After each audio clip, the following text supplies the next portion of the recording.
So hi friends, Bigg Boss season 7 August 4-5 തുടങ്ങാൻ പോകുന്നു എന്നുള്ള ഒരു ചെറിയൊരു ഹിന്റ് കൊടുത്തിട്ടുണ്ട്. നമ്മുടെ ലാലേട്ടൻ്റെ ബർത്ത്ഡേ പ്രമാണിച്ച് ബിഗ് ബോസിൻ്റെ ഒരു എംബ്ലം ലോഞ്ച് ചെയ്തായിരുന്നു. അത് കഴിഞ്ഞിട്ട് ഇന്നലെ നമ്മുടെ റസ്മിൻ ഭായ് ബൈക്കിലൊക്കെ വന്നിട്ട്, റസ്മിൻ ഭായ് സീസൺ 6 കോമണർ ആയിരുന്നു. റസ്മിൻ ഭായ് മാത്രമല്ല, നമ്മുടെ നിഷാന ഉണ്ടായിരുന്നു. പക്ഷേ കോമണറിൻ്റെ 2025 സീസൺ 7 കോമണറിനെ സെലക്ട് ചെയ്യുന്ന പ്രൊമോഷണൽ വീഡിയോയിൽ നമ്മുടെ റസ്മിൻ ഭായ് മാത്രമേ വന്നുള്ളൂ, നിഷാന വന്നില്ല. എന്തോ നിഷാനെ വിളിക്കാൻ, നിഷാന പാവമായതുകൊണ്ടാണ്. ഈ പാവങ്ങൾക്ക് അല്ലെങ്കിൽ ശുദ്ധരായിട്ടുള്ള ആളുകൾക്ക് ബിഗ് ബോസ് വലിയ സ്ഥാനമില്ലാത്തതുകൊണ്ടാണോ നിഷാനെ വിളിക്കാൻ? പേഴ്സണലി നിഷാനെ നമുക്ക് എല്ലാവർക്കും ഇഷ്ടമാണ്. പക്ഷേ ഫസ്റ്റ് ഔട്ടായ ഒരു കുട്ടിയും കൂടെയാണ് സീസൺ 6 നിന്ന്. മേ ബി അതുകൊണ്ടായിരിക്കും വിളിക്കാൻ. പക്ഷേ കുറച്ച് നാൾ നമ്മുടെ കള്ളത്തരവും നമ്മുടെ എന്താ പറയുക ഒരു ടാക്ടിക്സും, കള്ളത്തരമല്ല ടാക്ടിക്സ്, അതായത് ഒരു ഗെയിമിനെ പിടിച്ചു നിർത്താനും ആ ഗെയിം ഷോയിൽ നിലനിൽക്കാനും കഴിവുള്ള ഒരാളായിരിക്കണം ഉറപ്പായിട്ടും ബിഗ് ബോസിൽ ഒരു കണ്ടസ്റ്റന്റ് എന്ന് പറയുന്നത്. സോ അതായിരിക്കും മിനിമം ക്വാളിഫിക്കേഷൻ. സോ അതിൻ്റെ ഭാഗമായിട്ട് നമ്മുടെ റസ്മിൻ ഭായ് ഇന്നലെ ഒരു വീഡിയോ ഇറക്കിയായിരുന്നു ബിഗ് ബോസ് പ്രമാണിച്ചിട്ട്. അതായത് കോമണർ പ്ലാറ്റ്ഫോമിലേക്ക് നിങ്ങൾക്ക് ബിഗ് എൻട്രി, അതായത് ബിഗ് എൻട്രി എന്ന് പറയുമ്പോഴത്തേക്ക് ഉറപ്പായിട്ടും സ്പോൺസർ ആരായിരിക്കും? നമ്മുടെ ബിഗ് മൈജി. അപ്പോൾ ബിഗ് എൻട്രി മൈജി ഷോറൂമിലാണ് ചെയ്യുന്നത്. ഓരോ ആലപ്പുഴയിലെ മാത്രമല്ല എല്ലാ ജില്ലകളിലെയും മൈജി ഷോറൂമുകളിൽ ഒരു ചെറിയൊരു ബോക്സ് വെച്ചിട്ടുണ്ട്.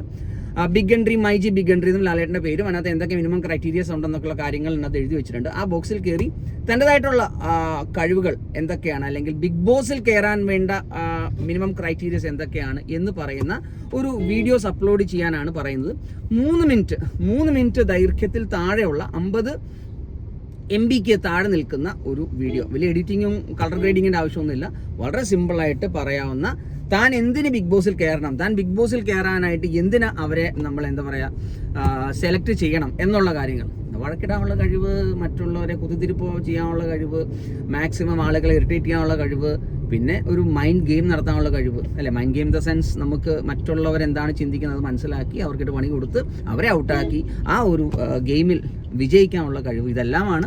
And at the end of the day ഇതിൽ കുറേ വിവാദങ്ങൾ സൃഷ്ടിക്കാനും കഴിവുള്ളവനായിരിക്കണം ബിഗ് ബോസിലെ ഓരോ കണ്ടസ്റ്റന്റ് എന്നുള്ളതാണ് മറ്റൊരു സത്യം പറയുന്നത്. സോ എന്തായാലും ബിഗ് ബോസ് സീസൺ 7 വലിയൊരു കാത്തിരിപ്പാണ്, ആളുകൾക്ക് വലിയൊരു താല്പര്യം കൂടെയാണ്. സോ എന്തായാലും നമുക്ക് നോക്കാം. എന്തായാലും ഞാനൊന്ന് പോയി നോക്കുന്നുണ്ട് എവിടെ നമ്മുടെ ബിഗ് ബോസ്. കാരണം ചിലർ പറയുന്നുണ്ട് ചില ബിഗ് ബോസിൻ്റെ ഈ ഒരു ബോക്സ് മിക്ക മൈജിയിലും ഇല്ല എന്ന് പറയുന്നത്. ആലപ്പുഴയിലൊരു വലിയൊരു മൈജിയാണ്, കാരണം ഉദ്ഘാടനം ചെയ്തത് മഞ്ജുവാരനാണ്.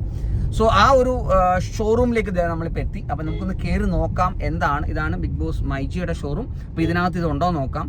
വലിയ ഷോറൂമാണ്, കാരണം അത്യാവശ്യം എല്ലാം ഇലക്ട്രോണിക് സാധനങ്ങളും എല്ലാം ഉള്ള ഒരു നല്ല സ്റ്റാഫ്സിൻ്റെയൊക്കെ നല്ല സഹകരണമൊക്കെ ഉള്ളതാണ്. ഇത് തന്നെയാണ്. അപ്പോൾ ഈ ഒരു ഗ്യാപ്പിൽ വെച്ചിട്ടാണ് നമ്മൾ സംസാരിക്കുന്നത്, കാര്യങ്ങളൊക്കെ പറയുന്നുണ്ട്. ഞാനിവിടെ സംസാരിക്കുന്നത് വേറൊന്നുമല്ല, ഈ വീഡിയോയ്ക്ക് വേണ്ടി സംസാരിക്കുന്നതേ ഉള്ളൂ. സോ എന്തായാലും റസ്മിൻ ഭായോടൊപ്പം, റസ്മിൻ ഭായെ പോലെ അല്ലെങ്കിൽ നിഷാനെ പോലെ മറ്റൊരു കണ്ടസ്റ്റന്റ്, ഒരു ഓപ്പണർ അല്ലെങ്കിൽ ഓപ്പണർ എന്നല്ല കോമണർ. സോ കോമണറായിട്ട് കയറാൻ താല്പര്യമുള്ളവർക്ക് ഉറപ്പായിട്ടും ഈ ഒരു വീഡിയോ ഈ ഒരു ബോക്സിൽ നിന്ന് ചെയ്യാം.